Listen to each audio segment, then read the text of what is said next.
We're not meant to be a shell that interacts with the world. I think we're meant to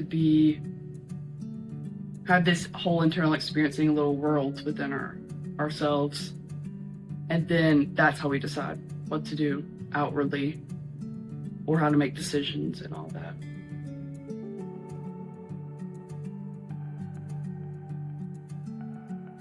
Technically, we're obviously in a professional environment where I'm using clinical skills, but that doesn't mean I'm not going to show up and be human and just be normal.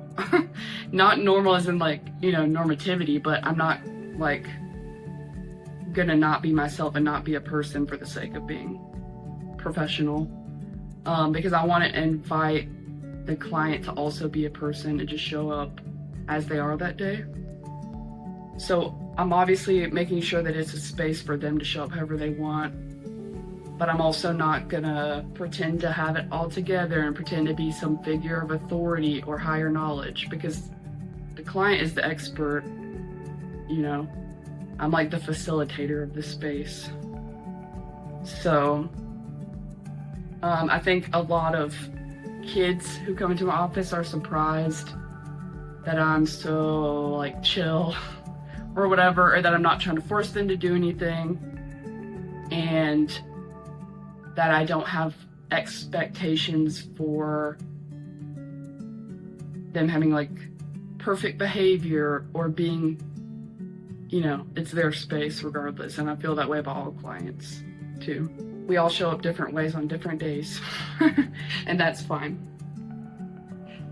I'm just gonna make sure still that the space is for you regardless.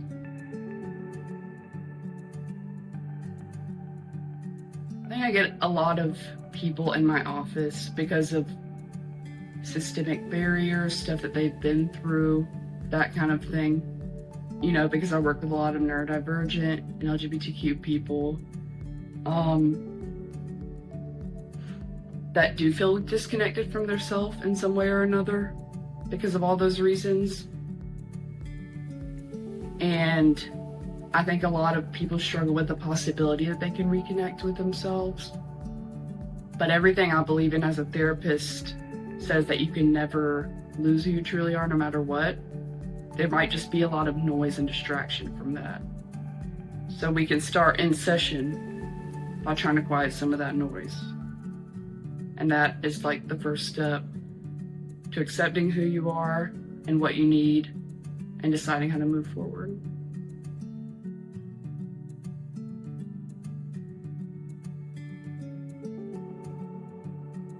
Or you're being told, just use your coping skills and don't be stressed about it. Just because you're not stressed about something doesn't mean you feel like you're living within yourself and as yourself. I think when you really connect with yourself and feel empowered in that way, a lot of stuff just falls in line, or a lot of stuff becomes smaller in the grand scheme of things. Because you're not focused on, if I fix these things, my life will have meaning. You're focused on, well, my life has meaning because I'm me. And there's stressful things we can learn to deal with and we might have to do coping skills with, but I'm still me regardless. No one can take away who you are. Stuff can distract from who you are, and you might hear messages that it doesn't matter who you are, but I just believe every counseling thing that I use says no one can take that away no matter what. So there's always a chance to reconnect with it.